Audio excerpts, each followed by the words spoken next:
नमस्कार दोस्तों, ये 30 बाई 50 का खाली प्लॉट है जो कि हमने इन्वेस्टमेंट के लिए लिया था।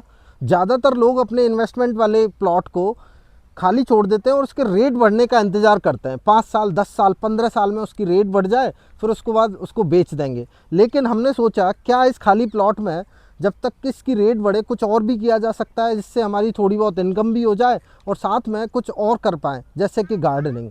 जी हाँ, हम इस छोटे से 30 बाई 50 के प्लॉट में प्लान कर रहे हैं एक गार्डन, बगीचा, जिसमें हम फल और सब्जियों को उगाएंगे ऑर्गेनिकली अपने परिवार के लिए। और साथ में एक रूम बना रहे हैं जिसमें एक बाथरूम रहेगा, किचन रहेगी और एक पोर्च एरिया रहेगा, जिससे क्या है कि हम वीकेंड में आके उसमें कुछ टाइम स्पेंड कर सकते हैं, फैमिली के साथ अच्छा टाइम स्पेंड कर पाएँ। और साथ में हम इसमें प्लान कर रहे हैं एक प्लंज पूल और एक लॉन एरिया। इसमें हम लोग रेज्ड बेड्स यूज़ करने वाले हैं। फल और सब्जियां उगाने के बहुत सारे तरीके होते हैं। कोई पर्माकल्चर यूज़ करता है, कोई नॉर्मल ऐसे क्यारी बना के ना कुछ सब्जियां उगाते हैं। हम लोग यूज़ करने वाले हैं रेज्ड बेड्स। वो एक तरह की क्यारियाँ ही हैं, बट उसमें क्या है कि मिट्टी थोड़ी ऊपर रहेगी बाकी ज़मीन लेवल से। उसका फ़ायदा ये है कि उसमें सॉइल जो आप मिक्सचर बनाते हो वो कॉम्पैक्ट रहेगा, कहीं बाहर नहीं जाएगा। जैसे ज़्यादा तेज़ बारिश हो गई तो उसका पानी ओवरफ्लो हो जाएगा और आपकी मिट्टी वहीं के वहीं रहेगी। और साथ में उसका एक दूसरा फ़ायदा कि आप उस पर ऐसे चढ़ोगे नहीं। आपको जब काम करना होगा तो उसमें आप बाहर से ही काम कर सकते हो और उसमें चढ़ने की ज़रूरत नहीं है, जिससे क्या है कि मिट्टी दबती नहीं है। अब इस बगीचे को साथ में ज़रूरत होगी पानी की, तो हम लोग यहाँ पर रेन वाटर हार्वेस्टिंग भी करने वाले हैं। उसके लिए हम हो सकता है जितनी कैपेसिटी रहेगी हमारे पास उतनी हम रेन वाटर हार्वेस्टिंग करके पानी जमा करेंगे और फिर उसको हम ड्रिप एरीगेशन के थ्रू फलों और सब्जियों में देंगे, जिससे क्या है कि कम से कम पानी में हम लोग फलों और सब्जियों को उगा पाएँ।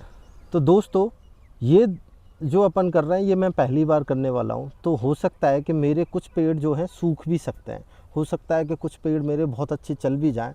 तो ये जो पूरी जर्नी है मैं आपके साथ शेयर करने वाला हूँ और इसमें जो भी लर्निंग रहेंगी, फेलियर्स रहेंगे, आपको मैं बताता रहूँगा। इससे आपको भी कुछ, अगर आप अपने फ्यूचर में कुछ ऐसा प्लान करने वाले हैं तो आपको भी कुछ इससे कुछ ना कुछ आइडिया मिलता रहेगा।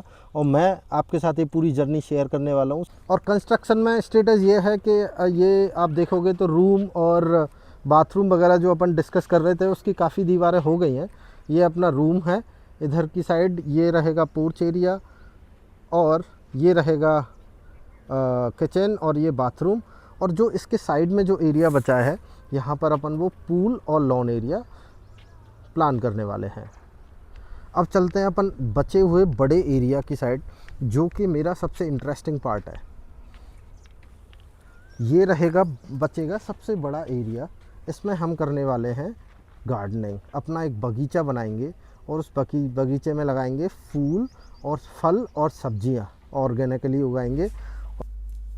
अब बात करते हैं कि इससे इनकम कैसे होगी, क्योंकि हमारा एक मोटिव है से कि इससे हम इनकम भी कर पाएँ।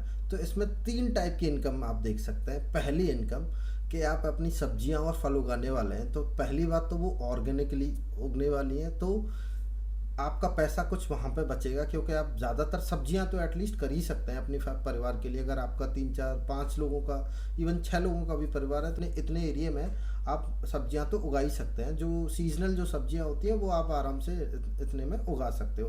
तो आप जो सब्जियों में पैसा खर्च कर रहे हो वो आप इधर बचा लोगे। दूसरा फ़ायदा, आपकी हेल्थ होने वाली है एकदम क्वालिटी वाली, क्योंकि आप क्वालिटी वाला सब्जी और फल खा रहे होंगे। आप जो अभी मार्केट से लेके आते हो उसमें इतने पेस्टिसाइड्स और केमिकल्स होते हैं, आप उन सब से बचने वाले हो। आप अपने घर के जो किचन में वेस्ट बचा है उसी से खाद बनाना है और उसी को यूज़ करके अपना सब्जियों को उगाना है। तो आपकी हेल्थ जो है, आपकी, आपके बच्चों की, आपके पूरे परिवार की, वो एकदम अच्छी होने वाली है। आप बहुत सारी बीमारियों से बचने वाले हो। ये आपकी इम्यूनिटी को भी बूस्ट करेगा, तो ये सबसे बड़ा फ़ायदा है। अब बात करते हैं तीसरे इनकम की। तो तीसरा इनकम का जरिया ये है कि आपका ये जब सेटअप पूरा बन जाएगा 1 1.5 साल बाद, ये इसमें फल और फूल और सब्जियां लग जाएंगे। फल फल आने लग गए, सब्जियां भी लगी हुई हैं और फूल भी हो रखे हैं, और साथ में आपका ये पूल तो है ही है और उधर एक लॉन एरिया है। फिर इसको आप होम स्टे पे दे सकते हो। ये मेरे प्लॉट के इस एरिया में बहुत सारे होम स्टेज चल रहे हैं, मैंने जाके एयरबीएनबी पे देखा, वहाँ पे कुछ 4-5 BHK के होम स्टेज हैं, कुछ 1-2 BHK टाइप के होम स्टेज हैं, और उनकी ठीक ठाक रेटिंग भी है। तो मतलब ये है कि हम इसको 1-1.5 साल बाद आराम से होम स्टे पे भी दे सकते हैं, और फिर इससे मंथली इनकम आपकी बन सकती है। हो सकता है 5 दिन के लिए, 10 दिन के लिए, 15 दिन के लिए ये बुक हो जाया करेगा, बाकी आप अपना जाके रेस्ट कर सकते हो, आप अपनी फैमिली के साथ स्पेंड कर सकते हो। जिस दिन बुकिंग नहीं है उस दिन आप अपने फैमिली को लेके वहाँ पे जा सकते हो। इमेजिन 2 साल बाद ये पूरा सेटअप कैसा लगने वाला है। आपके ना सब्जियां हो रखी हैं, आपके फ्रूट्स आ रखे हैं, आम, लेमन और गुआवा, ये सब फ्रूट्स आ रखे हैं, मौसम्बी, और फूल की बेलें आपने ना एक इधर चढ़ा रखी हैं, पेड़ों पे चढ़ा रखी हैं, छत पे चढ़ा रखी हैं, और वो इतना ब्यूटीफुल लग रहा है। अब उसके ब्यूटीफुल फोटोज़ आप एयरबीएनबी पे डालो, उसके बाद आप देखो कि आपका रिस्पॉन्स कितना अच्छा रहता है। तो वहाँ से मंथली इनकम जो है वो आपकी ठीक ठाक होने वाली है मेरे हिसाब से। आपको क्या लगता है, आप मुझे कमेंट करके बताइए। अब अब बात करते हैं अपन मास्टर प्लान की, कि इसको कैसे प्लान कर रहे हैं अपन। तो मैं इसके मास्टर प्लान पर काम कर रहा हूँ ऑलरेडी, ऑलमोस्ट मेरा मास्टर प्लान फाइनल है, क्योंकि कंस्ट्रक्शन ऑलरेडी चल रहा है। तो मैं आपके साथ इसका मास्टर प्लान जो है नेक्स्ट वीडियो में शेयर करने वाला हूँ।